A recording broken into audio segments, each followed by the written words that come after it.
네, 안녕하십니까. 김성곤 교수입니다.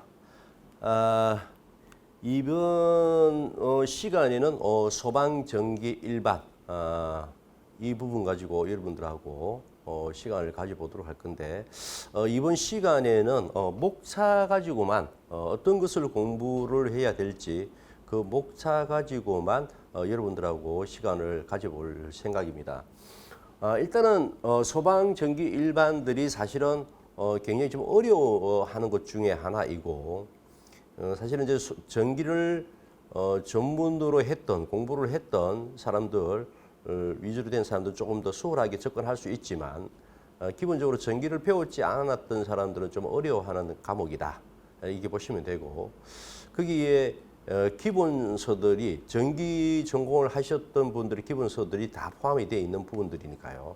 근데 이제 거기에서 배웠던 어려운 부분들은 다 빠지고 기본적인 어떤 부분들 좀 수월한 부분들만 이렇게 크게 이렇게 구성이 되어 있습니다.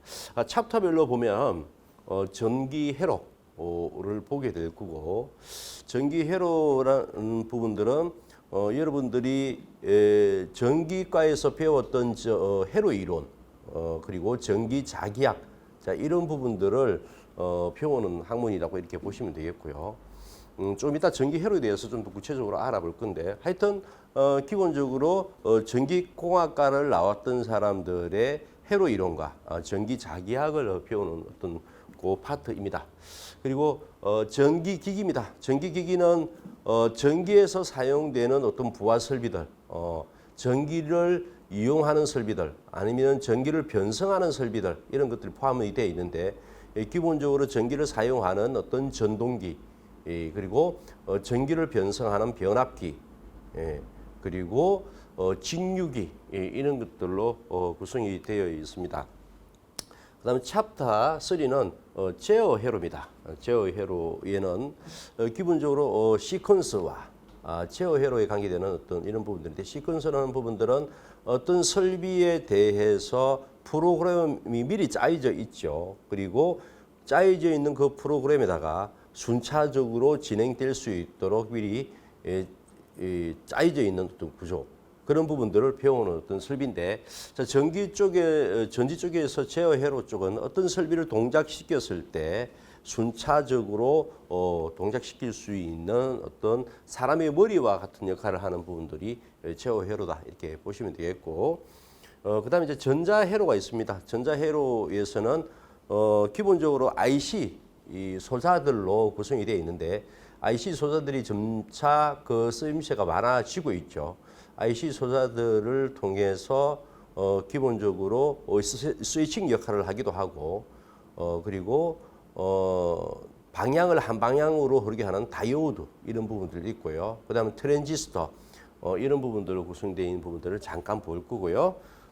그다음에 이제 기타 부동 충전 방식에서 축전지에 충전하는 방식 이런 부분들, 그다음 배전 설비에 관계되는 것들, 자 이렇게 크게 구성이 되어 있습니다. 어쨌든 간에 전기 회로, 전기기기 제어 회로, 전자 회로, 기타의 어떤 순으로 소방 전기 일반은 큰 챕터별로 5개의 챕터별로 여러분들을 공부한다 이렇게 보시면 되고, 자 그 구체적인 부분들이 어떻게 되어 있는지 한번 보도록 할게요.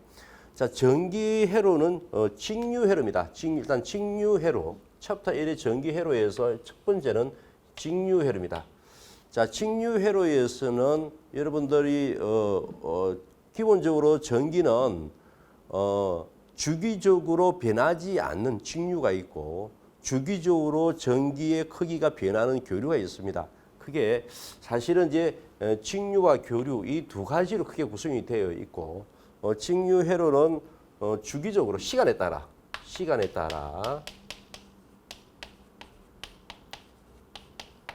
전압이나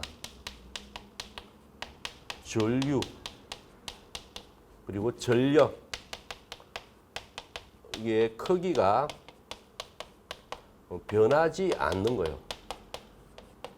변하지 않는 전기를 배운다 이렇게 보시면 됩니다. 시간에 따라 전압, 전류, 전력의 크기가 변하지 않는 전기를 배운다. 예를 들면 축전지 이런 것들인 거죠. 축전지, 예, 뭐 배터리, 예, 건전지 이렇게 이런 것들입니다. 축전지. 자, 이런 것들 구성이 되어 있고요. 그리고 이제 이 밑에 것부터 먼저 볼게요. 시간에 따라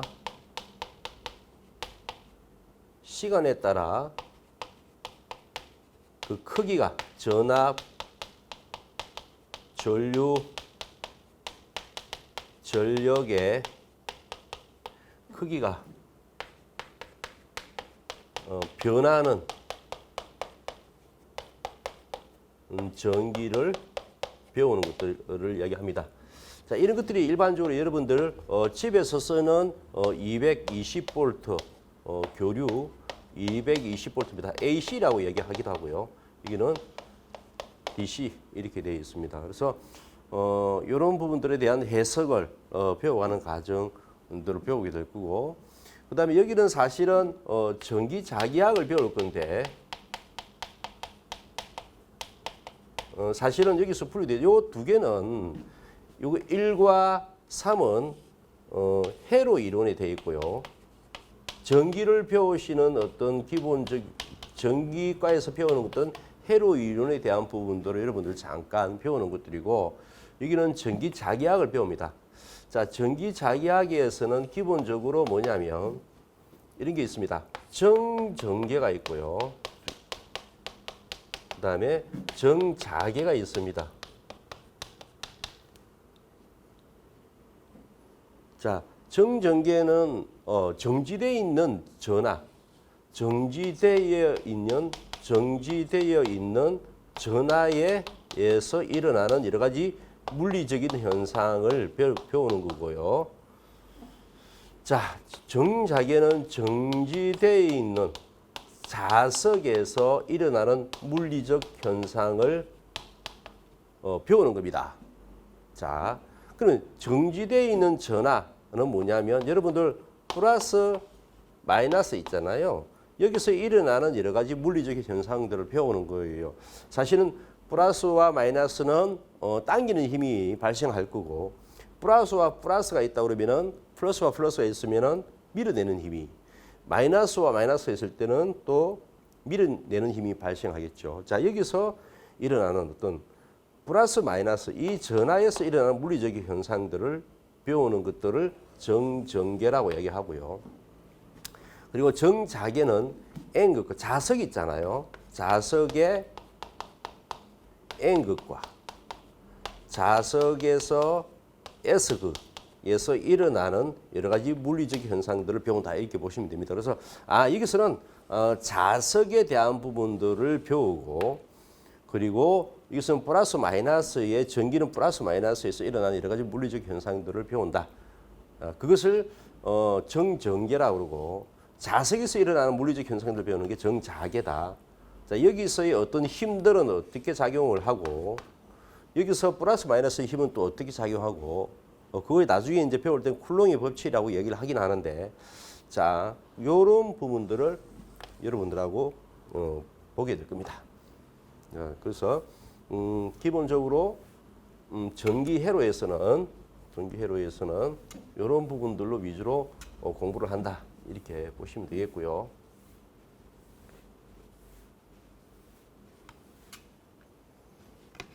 자, 그래서 전기회로는 회로 이론과 전기자기학을 배우는 거고, 회로 이론에서는 직류회로와 교류회로를 배우는 거고, 나중에 이제 정전 용량과 자기회로 쪽에서는 정전개, 그다음에 정자개, 자석에서 일어나는 물리적 현상, 그리고 플러스 마이너스에서 일어나는 정전개에서 일어나는 현상, 이런 것들 위주로 공부를 한다 이렇게 보시면 되겠습니다. 자, 전기기기입니다. 전기기기에서는 기본적으로 전기기기와 전기계측이 있습니다.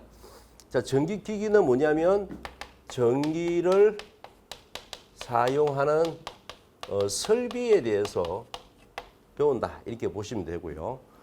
전기계측은 어떤 전기의 크기를 전력, 전압 이런 전기의 크기를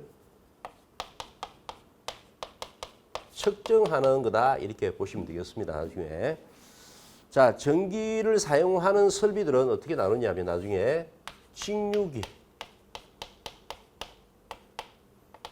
그리고 동기기 그리고 변압기 그리고 유도기 자 이런 것들을 조금 배울 겁니다.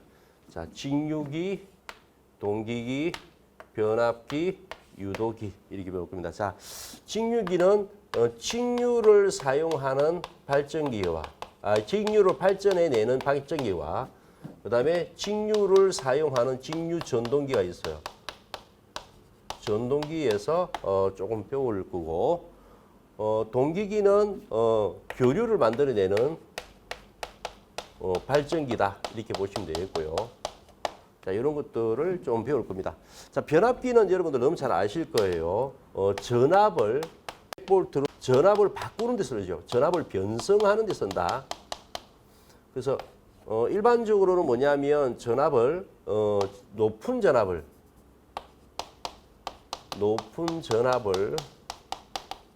낮은 전압으로 바꾸어주는 강압용이 있습니다. 강압, 전압을 낮추는 변압기 이를 얘기하고요. 사실은 발전소에서는 낮은 전압을 높은 전압으로 바꾸어지는 승합 변압기도 쓰긴 씁니다. 자, 뭐 이렇게 구체적으로 배울 것 같지는 않고요. 일단 뭐 어떤 의미만 가지고 있다 이렇게 보시면 돼요. 변압기는 전압을 바꾸는 데 쓴다. 이런 겁니다. 그래서 사실 발전소에서는 일반적으로 여담입니다. 7000볼트 이상의 전기를 만들고요. 그다음에 이제 그 7000볼트를 만드는 어떤 전기가 저 해안가에서 만들잖아요. 그리고 서울까지 오기 위해서는 200km, 300km를 와야 되거든요. 그래서 거기에 있는 전기를 멀리 보내주기 위해서는 그 낮은 전압으로 이렇게 보내줄 수가 없어요. 그래서 그때는 승합 변압기를 써서 굉장히 전압을 높입니다. 그래서 7000볼트를 765, 76만 5천 볼트, 34만 5천 볼트, 15만 4천 볼트로 변성시켜서 보냅니다. 그리고 서울에 있는 어떤 변전소에 와서 변전소에서 이 전압을 다시 뭐냐면 22,900볼트를 변화시킵니다. 자, 이렇게 22,900볼트를 만들어서 집에 가정에는 들어오지 않고 이것이 대단히 사업장 같은 경우에는 22,900볼트가 220볼트나 380볼트로 변상시키기도 하죠. 자, 어쨌든 여러분들 변압기를 잠깐 배울 건데 너무 어렵게 보지 마시고요. 일단 변압기는 전압을 변성하는 데 쓴다. 이렇게 보시면 되고요. 간단하게 좀 보게 될 거고. 자, 여기서 제일 중요한 부분들이 뭐냐면 유도기입니다. 유도기는 유도 전동기를 배울 거예요. 유도 전동기를 배울 겁니다. 자, 유도 전동기는 전기를 가지고 회전력을 만들어냅니다. 자, 여러분들 집에서 쓰는 선풍기도 유도 전동기입니다. 그죠? 220볼트를 전기를 주어서 회전력을 만들어내죠. 자, 그리고 소방에서의 유도 전동기는 어디서 사용합니까? 예, 펌프를 기동하기 위해서 사용되는 모터에 유도 전동기를 사용하더라. 이렇게 보시면 되겠고요.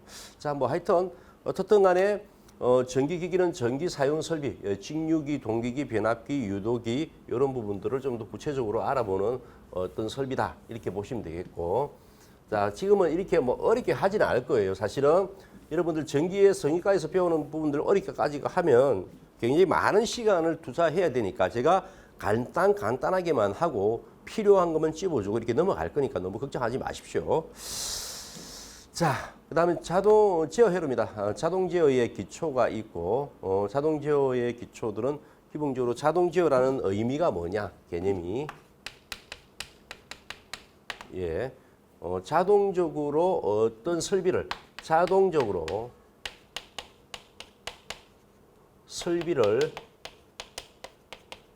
제어하기 위해서 쓰는 어떤 개념이다. 말 그대로입니다. 그죠? 자동적으로 어떤 설비들을 어떻게 가동하고 스톱하고 이런 부분을 가져가기 위해서 쓰는 거다 이렇게 보시면 되고, 자, 시퀀스 회로입니다. 시퀀스 회로는 시퀀스라는 것들은 뭐냐면 또 똑같은 것입니다. 자동적으로 어떤 설비를 프로그램화해서 어떤 설비를 순차적으로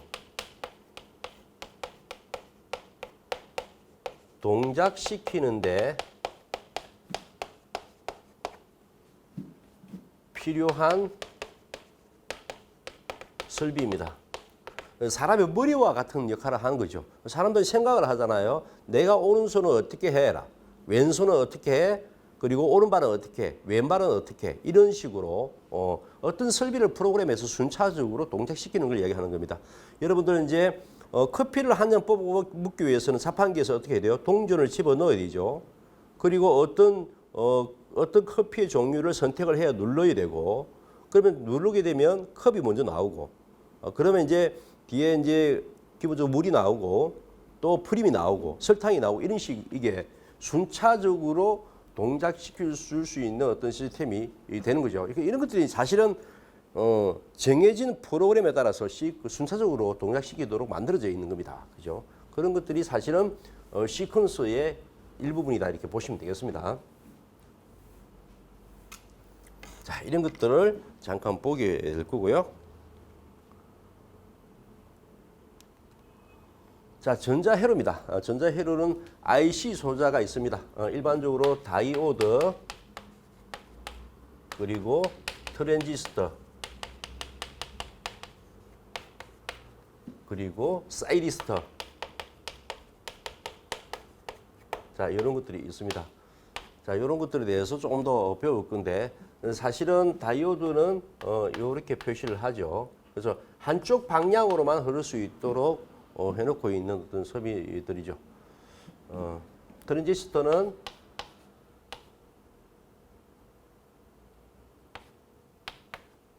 뭐 이렇게 또 표현하기도 하고요. 이걸 또 사이리스트라고 표현을 하기도 하고.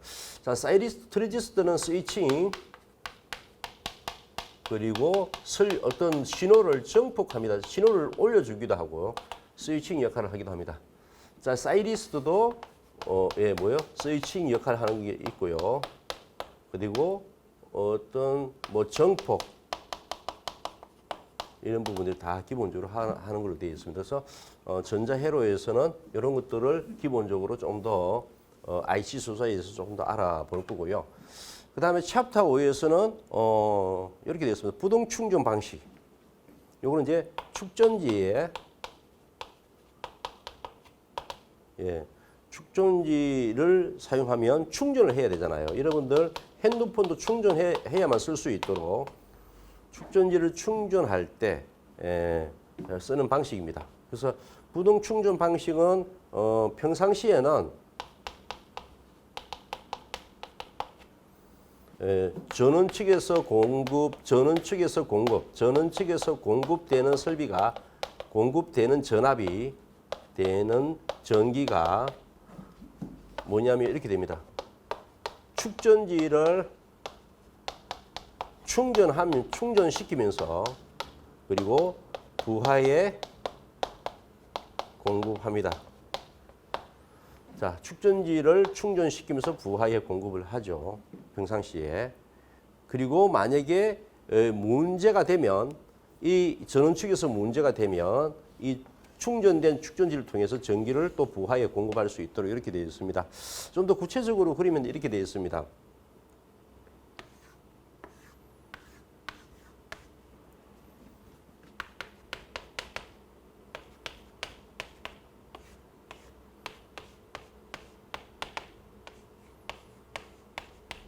이렇게 되어 있죠.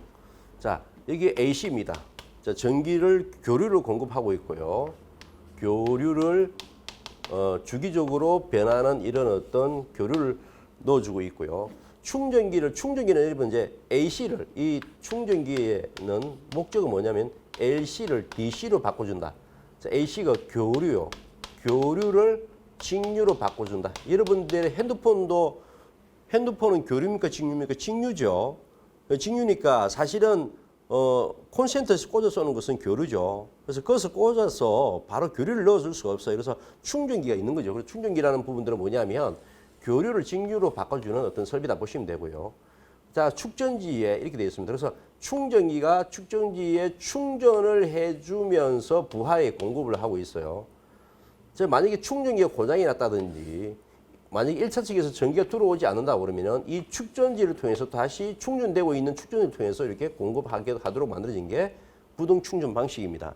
자, 부동 충전 방식은 왜 알아두셔야 되냐면 현장에서 충전 방식이 많아요. 충전 방식이 종류가 있는데 그 중에서 현장에서 제일 많이 쓰니까 그렇다는 겁니다. 자, 이 부동 충전 방식에 대해서는 좀 알아두실 필요가 있고요.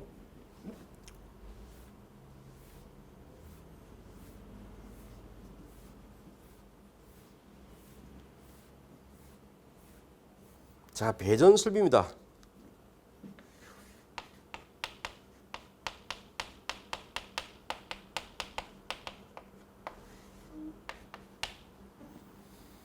자, 배전 설비는 뭐냐면 전기를 보내주는 배전, 전기를 보내주는 설비에 대해서 배울 건데 여기서는 케이블에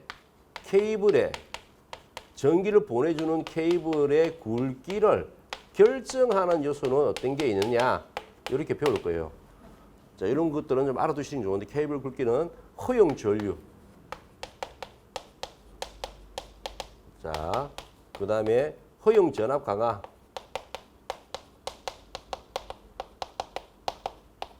세 번째, 기계적 강도. 네 번째, 장내 정설. 다섯 번째, 고조파. 자, 이런 부분들입니다. 그래서 이 세 개는 완전히 알아두셔야 되고요. 그 외적인 부분들은 이런 게 더 있다 보시면 됩니다. 자, 케이블을 굵기를 이런 것을 쓸 것인가, 아니면 케이블 굵기를 이만큼 쓸 것이냐, 이런 부분들이죠. 자, 이 케이블의 굵기가 이만큼 되는 게 A1이고요. 케이블 굵기가 이만큼 되는 게 A2입니다. 당연히 이것보다는 이 허용 전류가 이게 더 크겠죠. 만약에 이게 10A 흐른다고 그러면 이것은 훨씬 더 높은 100A를 흐르겠죠. 전선의 굵기는 허용 전류를 결정합니다. 그리고 자, 허용 전압 강화라는 것은 뭐냐면 여기서 전압을 만약에 100V로 보내줬으면 전기가 흐르면서 여기에는 전압이 드롭될 거예요. 예를 들어서 90V일 거예요. 그런데 여기에 이런 것들은 만약에 100V를 주어지면 똑같은 길이에서 떨어지는 이 전압은 80V로 더 떨어질 겁니다. 그죠? 왜냐하면 여기에 있는 저항은 여기에 있는 이 저항보다도 높죠. 이 저항이. 그래서 보내주는 전압, 그걸 송전 전압, 받는 전압을 수전 전압이라고 합니다. 자, 여기에 드롭되는 전압, 이만큼의 10V 차이는 이것은 뭘로 나타나냐면 흐르는 전류와 곱하기 여기에 저항에서 나오는 겁니다. 전류는 똑같다 치더라도 저항이 크냐 작냐 가지고 허용 전압 강화가 달라지겠죠. 당연히 여기 있는 저항보다도 이게 저항이 크니까 여기는 드롭되는 어떤 전압은 더 클 거다 이렇게 얘기하는 거죠. 자, 이거 다 빼고 뭐냐면 허용 전압 강화가 여기에 굵기를 결정한다. 그래서 내가 만약에 100V를 해서 90V 이상을 받으려고 그러면은 굵기를 굵은 것을 써야 되는 거예요. 당연히 관계가 있죠. 자, 여기서 당기고 여기서 당기면 이런 어떤 케이블하고 여기서 당기고 여기서 똑같은 물질이라고 그러면 금속이라고 그러면은 여기서 당기는 거하고 여기서 당기는 어떤 부분들은 훨씬 그 당김에 견디는 부분들이 이것이 더 많이 견디도록 이렇게 되어 있겠죠.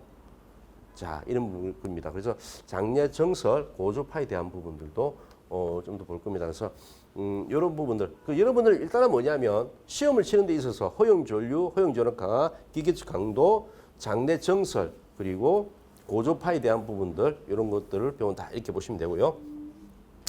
자, 온도계의 종류가 있고 와이델트 기둥 회로가 있습니다.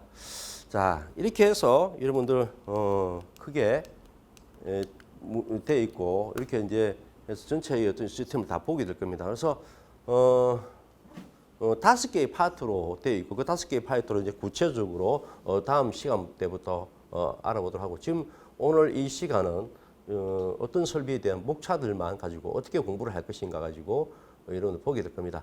자, 굉장히 부담스러울 거예요. 굉장히 어렵게 느껴질 거예요. 그래서 어떻게 하면 좀 수월하게 공부를 할까 이 관점으로 제가 다가서려고 하니까 여러분들 좀 따라만 주시면 공부는 좀 수월하게 이렇게 쉽게 좀 진행하도록 해보도록 하겠습니다. 사실은 굉장히 어려워하고 또 소방 전기 기사를 시험 지친다고 그러면은 굉장히 어려워하는 과목이고 꽈락이 많이 나는 과목입니다. 그래서 잘 어렵지만 반드시 봐야 되는 거 위주로 집중적으로 보고 또 자주 본다고 그러면 얼마든지 합격을 할 수 있으니까 보시면 되겠고요.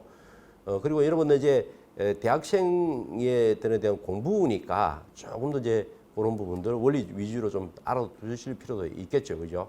그래서 15주 동안 쭉 진행이 될 거고 그 중에서 이제 중간고사, 기말고사에 대한 부분들만 빼고 나머지 13주가 강의를 해야 되니까 굉장히 짧은 시간이에요.